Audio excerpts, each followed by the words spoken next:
Olá, tudo bem? Graça e paz. Para quem não me conhece, meu nome é Alex Bastos e eu resolvi gravar uns vídeos falando sobre alguns assuntos específicos da Bíblia, né? E o nome desse canal, esse é o primeiro vídeo, na verdade, né? Então já agradeço a você que está assistindo, porque é o primeiro vídeo de muitos que eu quero estar trazendo para vocês no sentido de crescermos juntos em Cristo, né? Eu acho que tem assuntos que a gente acaba não conversando muito na Bíblia e eles passam desapercebidos. E o nome do canal, como vocês já viram, né? A Bíblia como ela é, né? Então são particularidades da palavra, da Bíblia, que eu junto com você quero aprender mais, né? Então desde já eu peço que você curta, que você compartilhe com pessoas conhecidas para que a gente até cresça junto, né? Coloquem as suas dúvidas aí, perguntas, porque eu também vou estar crescendo junto. Na verdade, o único exaltado aqui será Cristo, né? O foco desse canal é nós conhecermos mais os propósitos de Deus através de Cristo, né? Então eu acho que vai ser muito bacana a gente poder crescer junto nessa caminhada aí. Então, a Bíblia como ela é. E para começar, eu coloquei uma perguntinha básica, até para a gente poder crescer junto e aprender junto.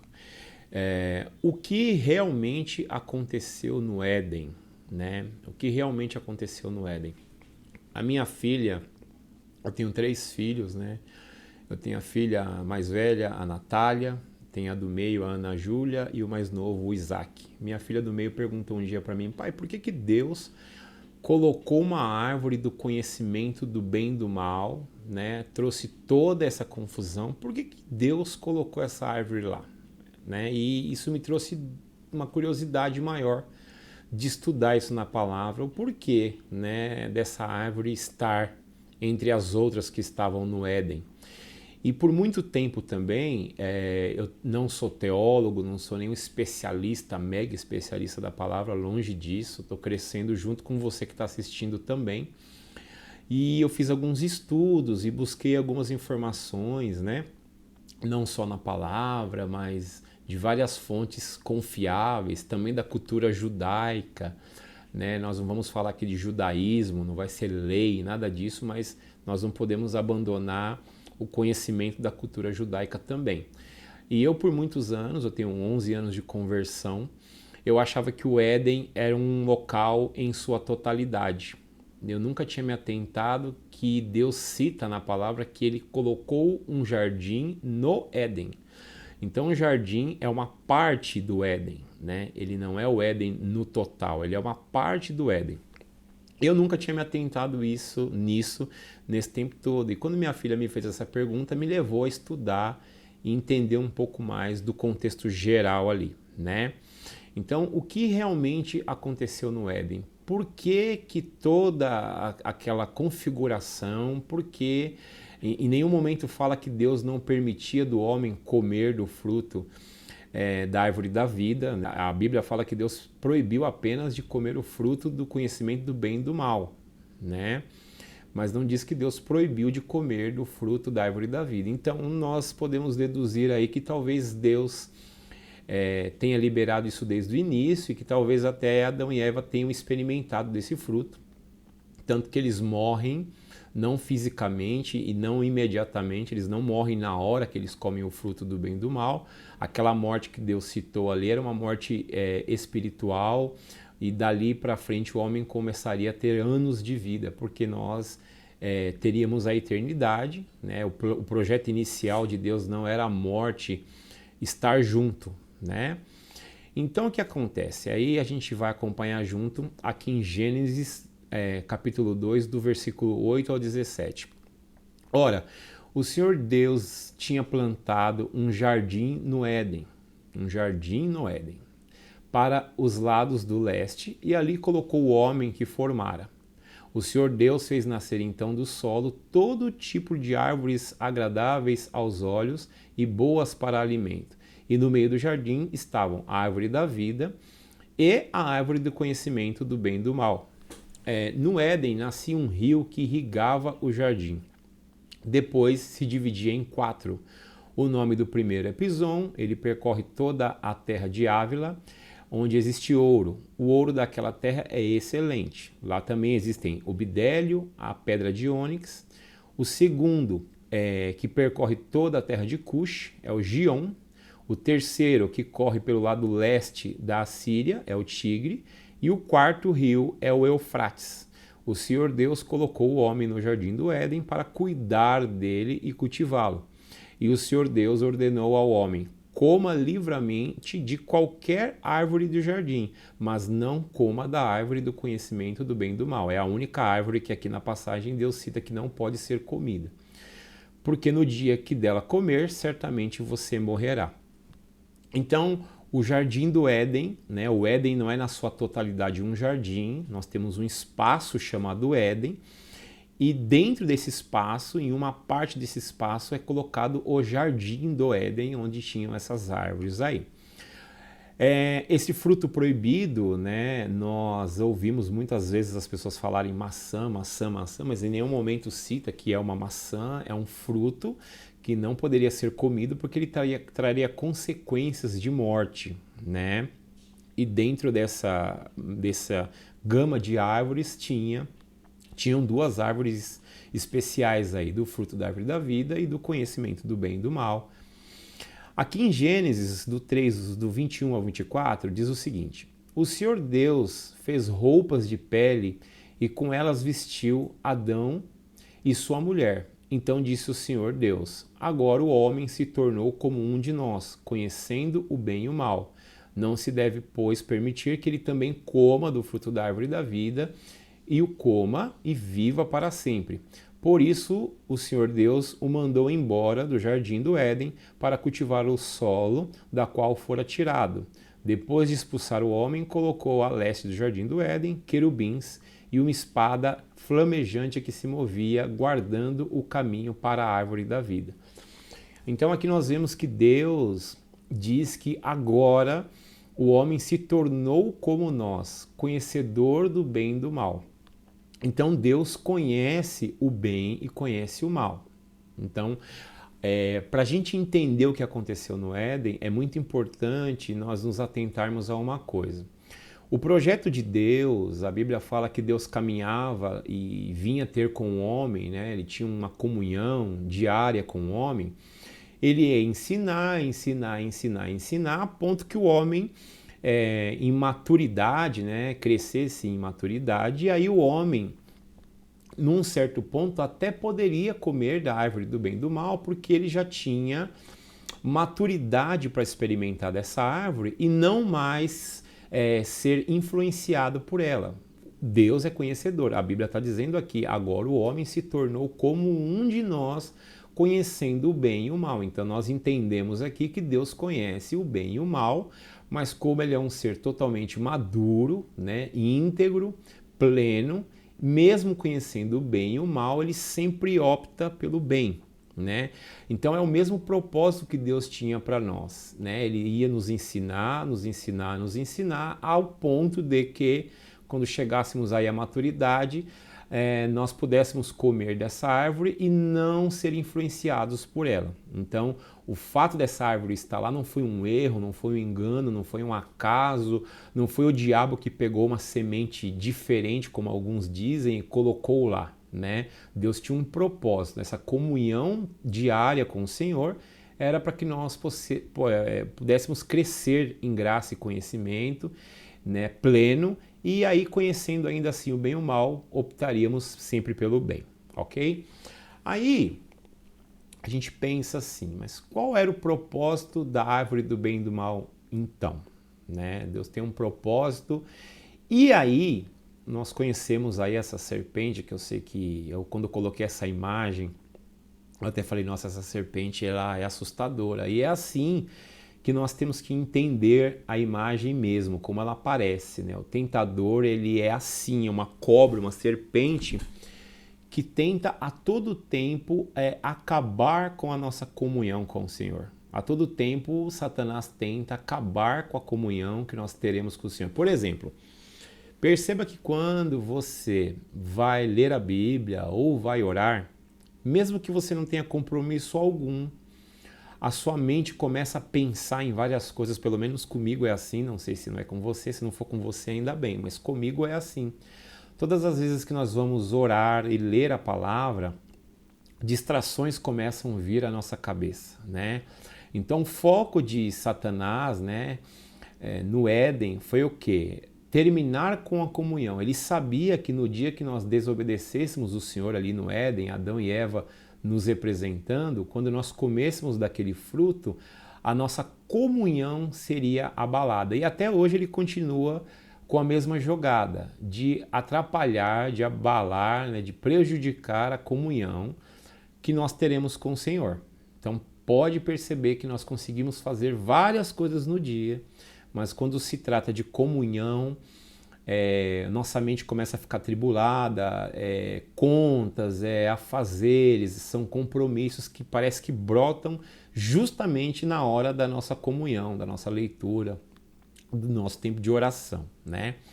Então o tentador ele tem esse papel, né? Mas nem sempre foi assim. A Bíblia fala que Satanás, no início, ele era um dos anjos que estavam próximos do Senhor, né? Ele tinha muita proximidade do Senhor, né? A Bíblia o chama de querubim, né?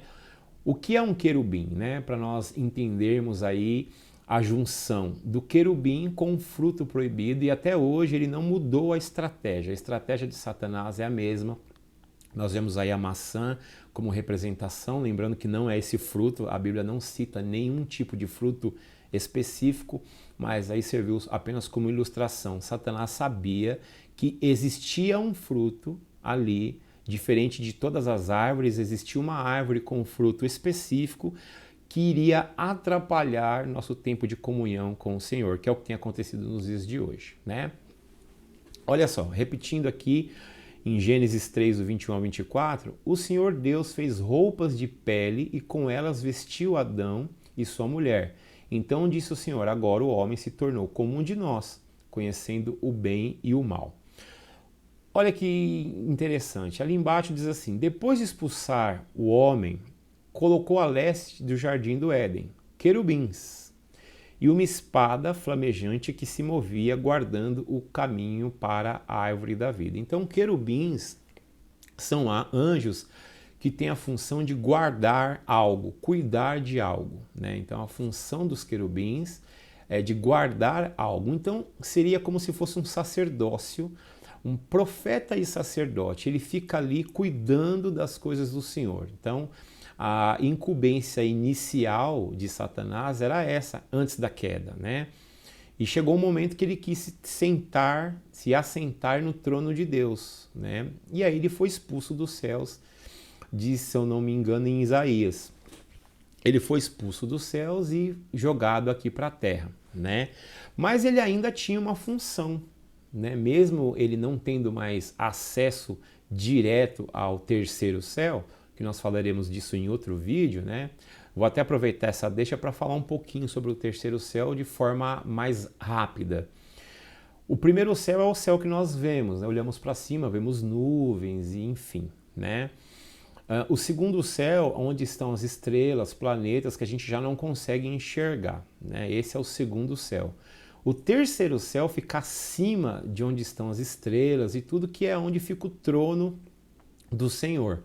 É um local muito elevado. Paulo, a Bíblia diz que foi levado ao terceiro céu e ele ficou chocado com o que ele viu, porque realmente é um local que quase ninguém imagina, né? Não tem poucas bibliografias falando sobre o terceiro céu, porque Paulo não descreve muito bem os detalhes do que ele viu, né? Mas esse é o terceiro céu onde Deus habita. Então, Satanás foi expulso, jogado, desceu de nível, vamos dizer assim, mas ele é um querubim, ele é um anjo que inicialmente tinha um papel de guardar e cuidar de algumas coisas do Senhor, né? Alguns teólogos dizem que Satanás tinha com ele o dom também do louvor, da música, né? E 1/3 dos anjos caiu junto com ele, caiu na lábia de Satanás, foi expulso do céu. Então hoje nós vemos que ele continua usando o dom dele, né, com a música. Então nós vemos aí nas letras de muitas músicas, eu não vou citar nenhum estilo aqui para não parecer que eu estou julgando alguma coisa, mas são vários estilos. O pessoal pode falar, tem um estilo que é o pior. Não, na verdade, todas as músicas de estilos diferentes, a gente sempre vê letras falando sobre traição, como isso fosse algo bonito de se fazer ou de se mostrar, enfim. Mas aí Satanás usa o dom, né, dele para influenciar pessoas a criarem músicas que vão afastar as pessoas do Senhor, ok? Então ele era um querubim, né? Ele era um anjo que era um querubim. E aí ele caiu. Passando um pouco à frente aqui, nós fazemos essa pergunta, tá? Mas com detalhes, o que é um querubim? Qual é a função de um querubim? Especificamente esse querubim chamado Lúcifer, né? Qual é a função que ele tinha, né? Deus estava aqui criando o Éden, criando tudo para nós. Foram 6 dias ao total de criação. No 6º dia nós somos criados, né? E Deus tinha um propósito, só que Satanás não admitiu, né, ver um ser criado do barro que seria colocado acima dele, né? Como pode, né, um ser criado acima do barro, feito do barro, ser maior do que eu, né? Porque a palavra de Deus diz que ele era muito bonito, anjo de luz. Então, a um momento específico que ele começou a se achar, né? Aquela beleza levou ele à queda, né? Nós vamos ver um pouquinho mais para frente isso daí. Aqui diz o seguinte: segundo estudos, os querubins são tidos como seres categorizados em poder logo abaixo dos serafins. Serafins, expressão que aparece para anjos na visão do trono e relatado pelo profeta Isaías no capítulo 6 do livro que leva o seu nome, né? Qual a missão dos querubins? Ao que parece, os querubins recebem a importante missão de proteger e guardar tudo quanto é santo e precioso para Deus. Olha só que curioso, essa é a função de um querubim. A mesma função que Deus deu para nós, cuidar das coisas que são santas. Nós somos chamados para cuidar das coisas do Senhor, para anunciarmos as coisas do Senhor, né? Então é um sacerdote, é um profeta que cuida e monitora as coisas do Senhor. Então o papel inicial do querubim era esse. Então, no Gênesis vemos que aos querubins foi dada a importante tarefa de proteger a árvore da vida. Olha só que interessante. Os humanos só terão novamente acesso à árvore da vida pela rendição e remissão em Jesus. Então, através de Cristo, nós vamos ter acesso à árvore da vida, diz a palavra. As figuras dos querubins aparecem como os guardiões do templo de Deus, tendo a sua forma bordada no véu que impediu o acesso público ao recinto santo, bem como estavam esculpidos na tampa da Arca da Aliança, símbolo máximo da presença de Deus, e essa posição não mudou, pois o apóstolo João contempla os querubins zelando pelo trono celestial, na visão que ele tem em Apocalipse. Em algumas partes bíblicas, os querubins estão na mesma posição de guarda, mas também estão adorando a Deus, como faz parte do ser anjo. É interessante a gente prestar atenção nisso aqui, porque tem uma junção muito grande com o que Deus queria nos mostrar ali no Éden, qual era a lição, a função, de certa forma, sacerdotal daquele querubim caído, né? Inicialmente ele tinha uma função, ele caiu. Essa paridade que tem da função de querubim com o sacerdócio que a gente vê. O sumo sacerdote, ele tinha acesso uma vez por ano, ele podia entrar no Santo dos Santos, ele não podia entrar sem esse tempo adequado, esse tempo devido. Então ele fazia um sacrifício, né, na pia sacerdotal, ele fazia um sacrifício de um cordeiro sem pecado, sem defeito, né? Sem pecado é Jesus, porque o simbolismo desse cordeiro na qual era feito o sacrifício, ele representa a Cristo. Tanto que João, lá na frente, vai dizer: eis aí, vem aí o cordeiro que tira o pecado do mundo, né?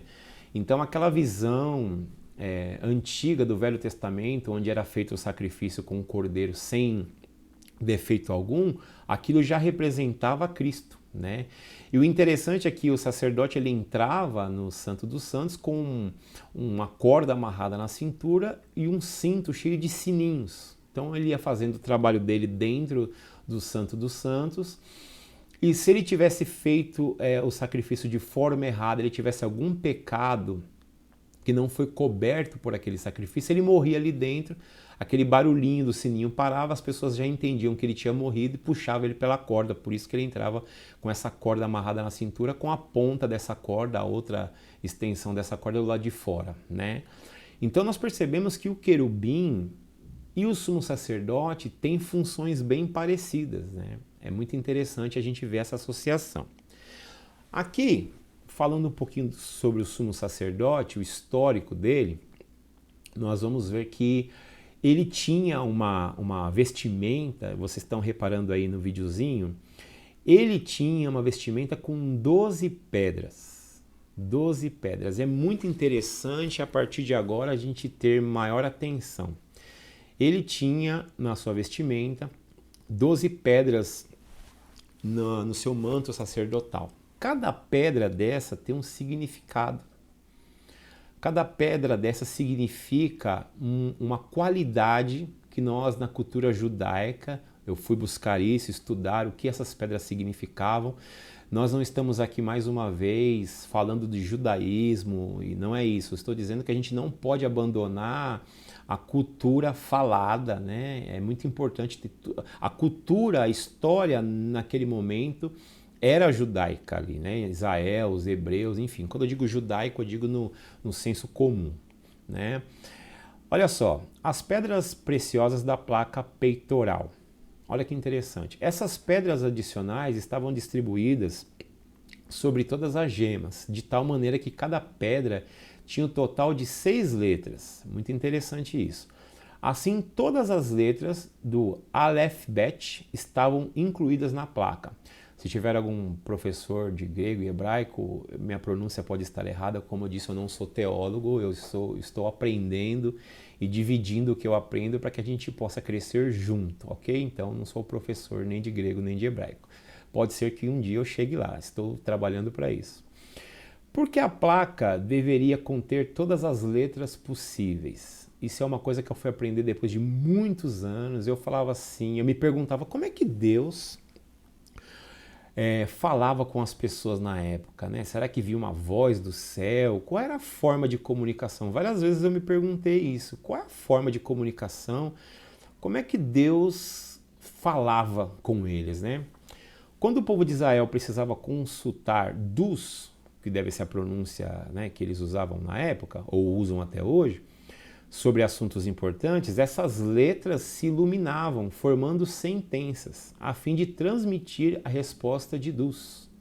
A placa portava os nomes de nossos patriarcas e das tribos, para servir como lembrete do mérito de nossos grandes antepassados e das tribos. Então tinha letras nessas pedras, né? E conforme aquele Urim e Tumim acendiam ali sobre as letras, são duas pedras, o Urim e o Tumim, acendiam sobre as letras, eles sabiam o que Deus estava dizendo. Olha só, o peitoral.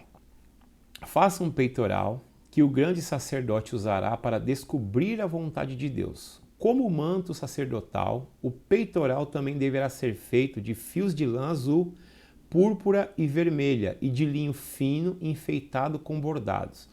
É muito interessante vocês estudarem depois e se aprofundarem. Eu não vou falar disso aqui no vídeo para não ficar muito extenso, mas é muito interessante nós percebermos que tem detalhes importantes nas cores, na púrpura, no vermelho, no linho fino. Tudo isso tem um porquê. Nada é acaso na Bíblia, nada passa desapercebido quando você se atenta, tudo tem um porquê.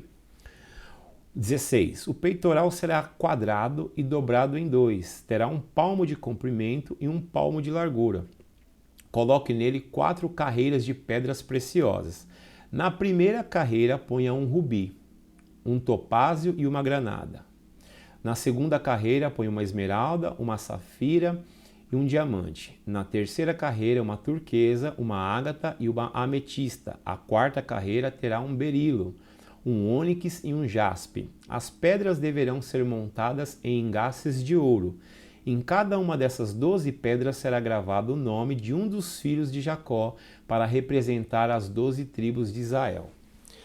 Nós vemos aqui que existem 12 pedras e tem algo muito interessante. Poxa, mas nós estávamos falando do Éden, nós estávamos falando do fruto proibido, o que realmente Deus queria nos ensinar ali no Éden, o que realmente aconteceu ali, e isso tem uma junção muito estratégica com o que a gente viu lá no Éden. Vamos prosseguir aqui. Isso também é muito interessante. Aqui é extraído da cultura oral judaica e é uma informação de extrema importância. Olha só, o Shamir. Segundo alguns escritos judeus, o Shamir foi criado por Deus e utilizado pela primeira vez por Moisés. Moisés sabia que Deus havia criado, nos 6 dias de criação, um ser vivo muito pequeno, do tamanho de um grão de cevada, ou seja, era um bichinho muito pequeno, que podia cortar qualquer material, inclusive a mais dura rocha, somente passando por cima do material. Por isso, quando precisou cortar uma pedra para utilizar no altar do culto do Altíssimo, utilizou o Shamir. Então essas pedras, elas não podiam ser cortadas à mão, com instrumentos humanos. Deus, na cultura judaica, eles dizem que ele usava, a primeira vez com Moisés, esse bichinho passando com calma pela pedra, fazia um corte preciso em cima da pedra. Deus não permitia a utilização de instrumentos de guerra, o metal, por exemplo, para a preparação de qualquer peça que fizesse do seu espaço sagrado. Quando isso era requerido, o Shamir era utilizado. O Shamir foi utilizado no corte das pedras que ornamentavam as vestes sacerdotais. Essas pedras representavam as 12 tribos e não poderiam ser entalhadas ou ter marcas de rachadura. O Shamir era guardado dentro de uma caixa de chumbo, cheia de farelos de cevada e envolvido em seda. Por isso, especula-se que a sua natureza era radioativa, o que explica em parte o seu poder de corte. Então nós vemos aqui que tem todo um simbolismo e a pequena criatura fazia o corte dessas pedras de comunicação de Deus com o sumo sacerdote. Era ali que ele tinha as respostas do que ele deveria ou não fazer. Interessante. E aí, prosseguindo, nós vamos entender qual é a ligação que nós vemos aqui. Em Ezequiel, a Bíblia fala que Lúcifer, esse querubim, ele tinha também pedras, mas é interessante que enquanto o sumo sacerdote tinha 12 pedras na sua vestimenta, o querubim aqui, Satanás, Lúcifer, ele tinha apenas 9 que a rodeavam. Olha o texto aqui de Ezequiel 28. Você estava no Éden, no jardim de Deus. Todas as pedras preciosas o enfeitavam. Sárdio, topázio, diamante, berilo, ônix e jaspe, safira, carbúnculo e esmeralda. Seus engates e guarnições eram feitos de ouro. Tudo foi preparado no dia que você foi criado. Você foi ungido como um querubim guardião, pois para isso eu o determinei. Então, a Bíblia diz que ele foi criado, foi ungido como um querubim guardião, Você estava no Monte Santo de Deus e caminhava entre as pedras fulgurantes. Você era inculpável em seus caminhos desde o dia em que foi criado até que se achou maldade em você. Por meio do seu amplo comércio, fica a dica aqui, então, Satanás foi separado, foi ungido para cuidar, para guardar as coisas do Senhor. Mas por meio do seu amplo comércio, olha o dinheiro aí, afastando ele do propósito inicial.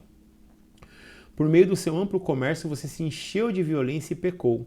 Por isso eu o lancei em desgraça para longe do monte de Deus. Eu o expulsei, ó querubim guardião, do meio das pedras fulgurantes. Seu coração tornou-se orgulhoso por causa da sua beleza. Você corrompeu a sua sabedoria por causa do seu esplendor. Por isso eu a tirei à terra, fiz de você um espetáculo para os reis. Por meio dos seus muitos pecados e do seu comércio desonesto, você profanou os seus santuários. Por isso fiz sair de você um fogo que o consumiu. Eu reduzi você a cinzas no chão, à vista de todos os que estavam observando. Todas as nações que conheciam ficaram chocadas ao vê-lo. Chegou o seu fim terrível, seu terrível fim. Você não mais existirá. É interessante que nesse texto de Ezequiel 28, nós vemos que Satanás, na época, Lúcifer, ele era, nos dias de hoje, o rei da ostentação, né? O melhor relógio, o melhor tênis, o melhor carro, o melhor tudo. Isso não tem problema algum de nós termos, a Bíblia não condena nós de termos boas coisas, mas isso subiu para a cabeça de Satanás, né? Como tudo foi feito para ele, as melhores pedras o enfeitavam, ele era muito bonito, ele deixou de zelar pelo reconhecimento do Pai. Ele deixou de zelar pelo reconhecimento do Pai. E em contraponto, lá em Isaías 53, Deus, quando fala de Jesus na palavra, ela diz que Jesus não tinha beleza alguma, que as pessoas não olhavam para ele nem para desprezar. Então, assim, enquanto Satanás era muito bonito para o mundo reconhecia ele demais, Deus o ignorava, porque ele não tinha temor, não tinha humildade nenhuma. Já Jesus não era tão bonito aos olhos dos homens, mas para Deus sempre foi lindo. Eis aí o meu filho amado em quem eu me comprazo. Então é uma coisa para nós refletirmos aqui. Eu quero ser bonito, né, especial aos homens ou a Deus, né? É algo para nós refletirmos aqui, que de um lado você tem Jesus não sendo tão bem avaliado assim pelos homens, mas por Deus sim. E por outro lado, Satanás, nos dias de hoje, com todas essas pedras preciosas, bonito demais, ele seria muito bem avaliado pelos homens, mas Deus o rebaixou, né? Prosseguindo aqui, nós vemos aí que o sacerdote tem 12 pedras, como nós citamos agora há pouco, e para Lúcifer, eu usei uma imagem de ilustração, para Lúcifer faltavam 3 pedras, né? Citado lá em Ezequiel 28, apenas 9 pedras. Mas o que isso significa? As 3 pedras que faltam para Satanás têm um significado especial quando nós vamos estudar essas pedras, o significado de cada uma delas. Mansidão, simplicidade e humildade. Na passagem de Ezequiel 28 são mostradas 9 pedras, sobre o qual o querubim, Satanás, era coberto. Mas na estola sacerdotal são 12 pedras. Então está claramente faltando 3 pedras na passagem de Ezequiel em relação à descrição do manto sacerdotal descrito lá em Êxodo 28, do 2 ao 21. Quais são as pedras que faltam para Satanás? Ágata, ametista e jacinto. São as pedras que não são citadas lá no texto de Ezequiel 28. Jacinto significa mansidão, ágata, simplicidade e ametista, humildade. Todo sacerdote que trabalha sem mansidão, simplicidade e humildade está fadado à síndrome de Satanás. Então, a função do Éden era que nós chegássemos ali a uma comunhão plena e várias características, né, de conduta fosse implantada em nós no dia a dia com o Senhor, né? Mas principalmente a mansidão, a simplicidade e a humildade, que é o que faltou para Satanás. Ele começou a se achar, né? A beleza dele, as pedras que o cercavam, isso subiu para a cabeça a ponto dele não querer mais ter um Deus. Ele quis ser um Deus. O que tem acontecido nos dias de hoje?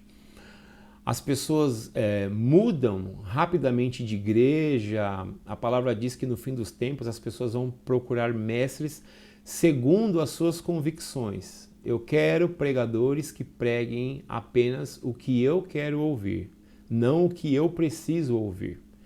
Então não há essa humildade. Isso também não significa que muitas vezes nós não vamos ver igrejas aí com uma caminhada errada, né, diante da palavra.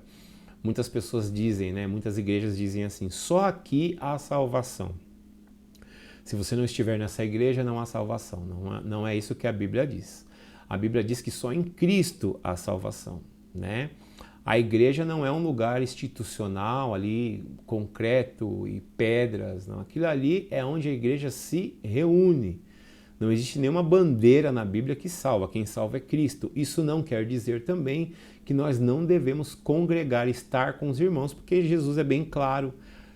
A palavra de Deus diz: não façais como alguns que deixaram de congregar, né? Então, é uma linha tênue. Eu não estou dizendo aqui que nós não devemos congregar. Devemos sim, a palavra diz que é um mandamento. Não façais, não é um pedido, é uma ordem. Não façais como alguns que deixaram de congregar. Mas também estou dizendo que se houver erros de doutrina muito fortes ali numa igreja, nós devemos orar e pedir a Deus direção, conversar com quem há de ser conversado, né, e com humildade, com mansidão e simplicidade. E se ainda assim houver ali gritantemente um erro bíblico, aí sim orar e pedir a Deus uma direção, né? Enfim, essas pedras faltavam para Satanás e ele caiu. Então nós temos que nos atentar aqui que Deus tem um chamado para nós como sacerdotes e profetas. Meu filho mais novo uma vez perguntou para mim: pai, o que é o sacerdote e o que é o profeta? Falei: filho, a mesma coisa. Os dois têm a mesma função, só que reversa. O profeta, ele traz as coisas do Senhor para o povo. Então, por exemplo, eu sou um pai de família, eu vou orar, eu vou buscar ao Senhor para que Ele dê palavras, dê direções e eu traga para dentro da minha casa, traga para minha esposa, traga para os meus filhos e traga para os meus irmãos na fé também. Então esse é o papel do profeta, anunciar a palavra do Senhor, anunciar as direções do Senhor. Esse é o profeta. O sacerdócio é o oposto. Eu vejo as causas que tem na minha casa, por exemplo, algumas necessidades da minha casa, da minha igreja, dos meus amigos, e intercedo por eles com o Senhor. Eu vou levar essas causas até o Senhor. Então, é o processo inverso. Então, o profeta é do Senhor para o povo, para pessoas, e o sacerdote de pessoas para o Senhor, ok? Continuando aqui, nós vemos que na Bíblia, quando Adão e Eva pecaram, eles perceberam que estavam nus, eles viram que estavam nus. E a Bíblia diz que Deus o cobriu com pele de um animal. Então nós vemos aí no Éden já um anúncio de que um animal, um cordeiro, foi sacrificado para cobrir o pecado deles. Então ali já era um anúncio de Jesus, é uma tipologia de Cristo no Éden, né? Nós vemos lá na passagem de Gênesis 3, o 21 ao 24, o Senhor Deus fez roupas de pele e com elas vestiu Adão e sua mulher. Então disse o Senhor Deus: agora o homem se tornou como um de nós, conhecendo o bem e o mal. Não se deve, pois, permitir que ele também tome do fruto da árvore da vida e o coma e viva para sempre. Então, em negrito, vocês veem que foi feito um sacrifício de um animal para que eles fossem cobertos do pecado, o pecado deles não fosse exposto. Então ali houve o primeiro sacrifício, já tipologia mostrando Cristo. E aí nós entendemos que essa história tem um começo, meio e fim, né? Ali no Éden, Deus nos tornaria guardadores, né, sacerdotes ali e profetas das coisas dele. Deus nos ensinaria a guardar e a cuidar, a governar as coisas do Altíssimo, né? E aí Satanás percebeu que tinha uma estratégia para prejudicar esse processo e fez com que nós comêssemos a árvore do bem e do mal. É interessante nós percebermos uma coisa. Deus iria nos ensinar a ponto, tanto é que Satanás não mentiu quando ele disse para Eva assim: Deus não quer que você coma Eu já vi algumas pessoas dizendo assim: Satanás mentiu porque nós já fomos feitos iguais a Deus. Só que lá na frente, Deus fala claramente essa afirmação. Agora eles se tornaram como um de nós, conhecedores do bem e do mal. Agora eles se tornaram, ou seja, antes eles não eram. Nós não éramos conhecedores do bem e do mal, nós não éramos iguais. Depois do momento que comemos desse fruto, agora sim nos tornamos iguais, né? A Bíblia é bem clara nisso.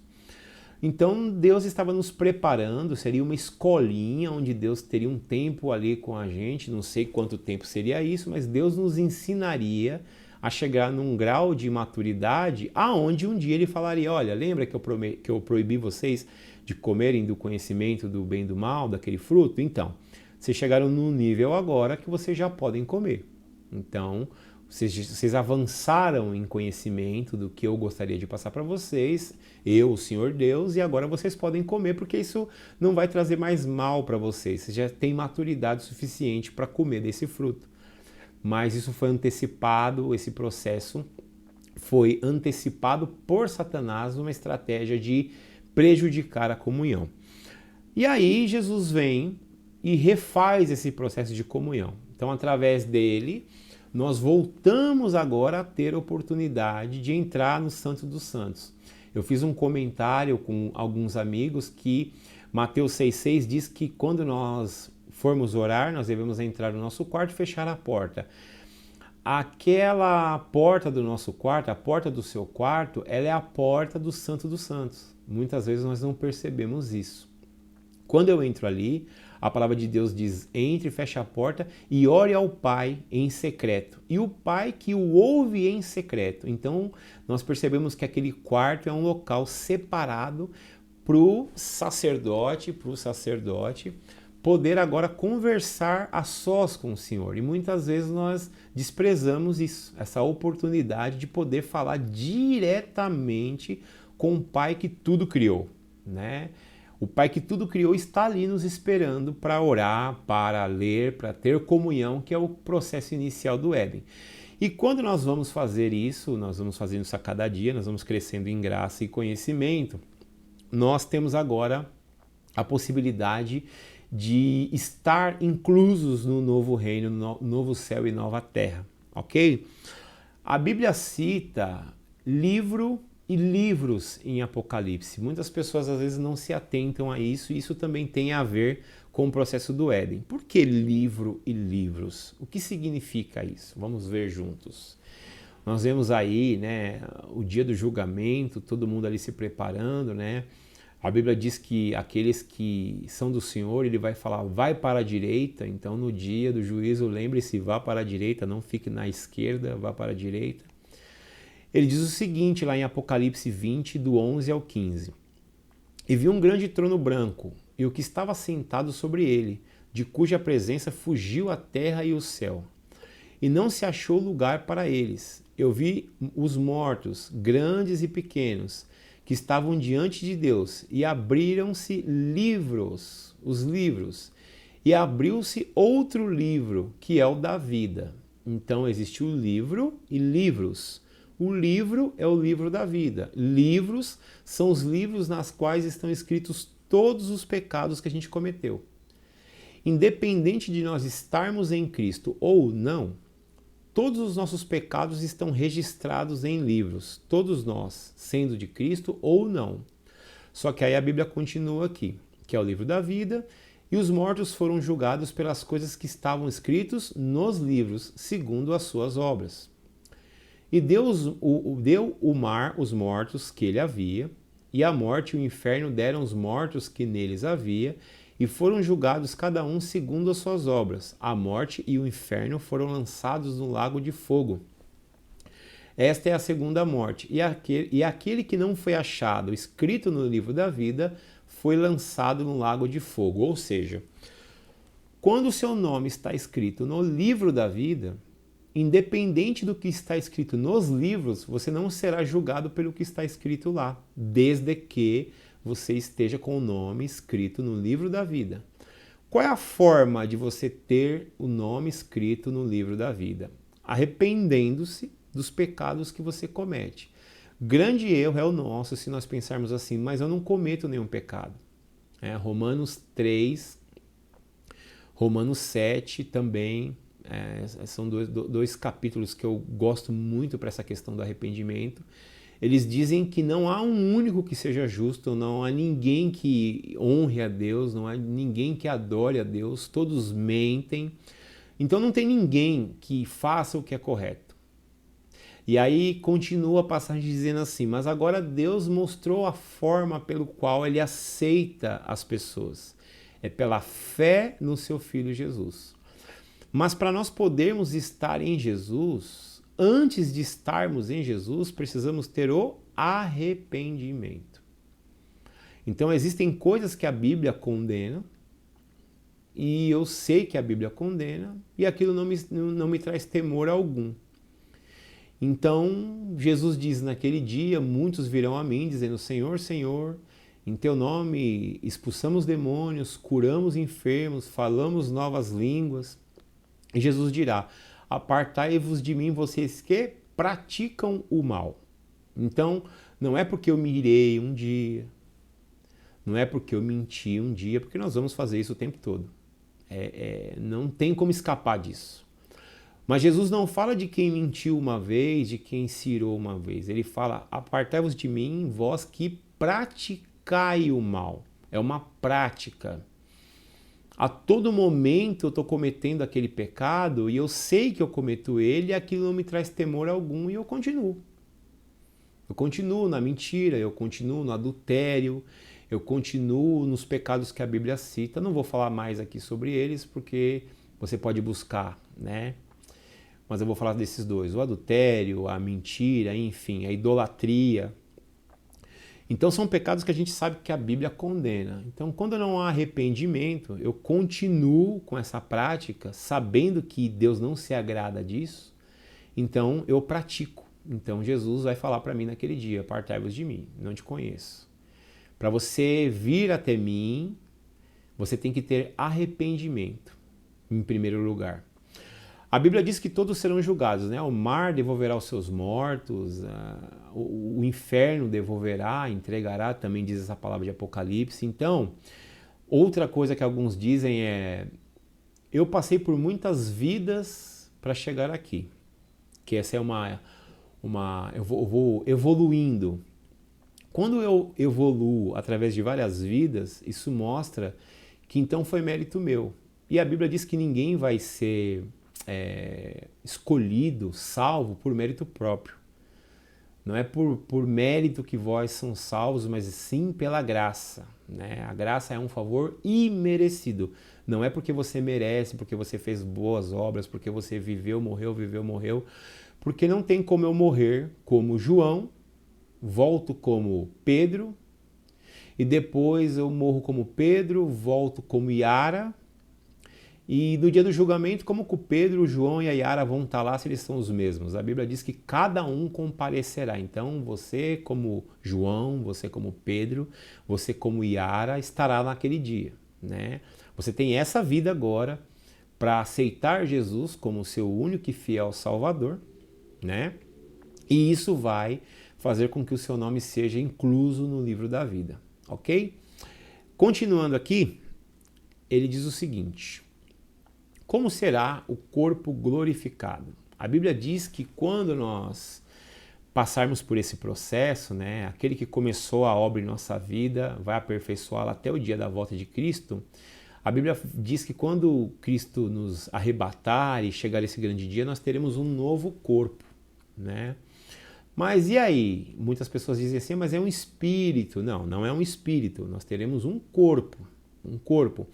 E Jesus, quando ele ressuscitou, né, ele morreu, ao terceiro dia ele ressuscitou, quando ele veio, ele nos trouxe uma prévia desse corpo. Esse corpo era tátil, né? Tomé tocou em Jesus, Jesus comeu, né? A Bíblia fala que Jesus comeu. E nós vemos aqui em João 20, do 25 ao 29, o seguinte: disseram-lhe, pois, os outros discípulos, vimos o Senhor.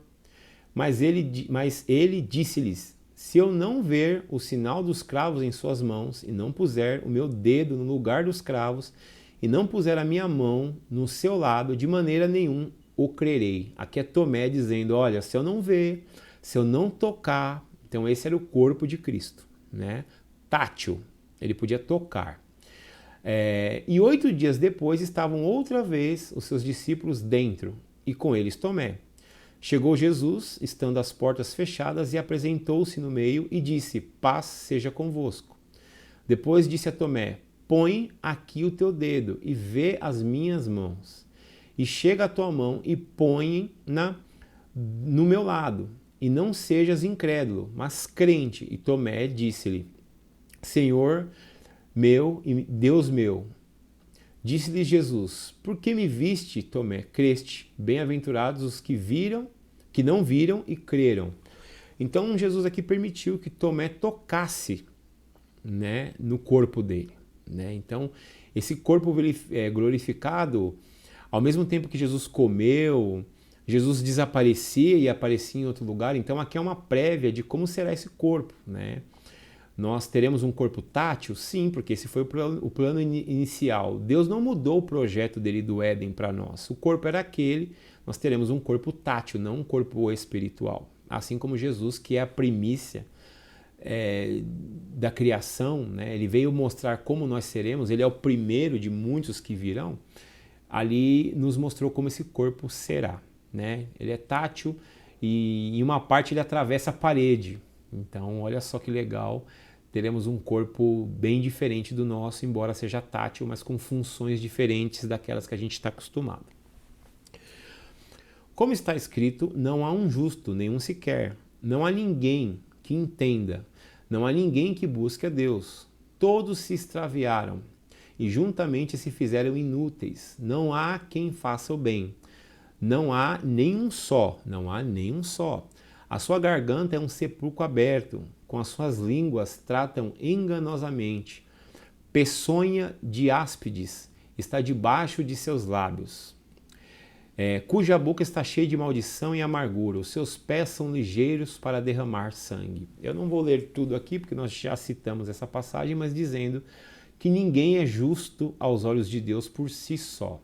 Nós somos justificados e não justos. Então não tente você, de forma alguma, ser justo através das suas obras. Quando nós entendemos a justificação que nós temos através de Cristo, o amor de Cristo aí nos constrange e aí nós queremos praticar as boas obras.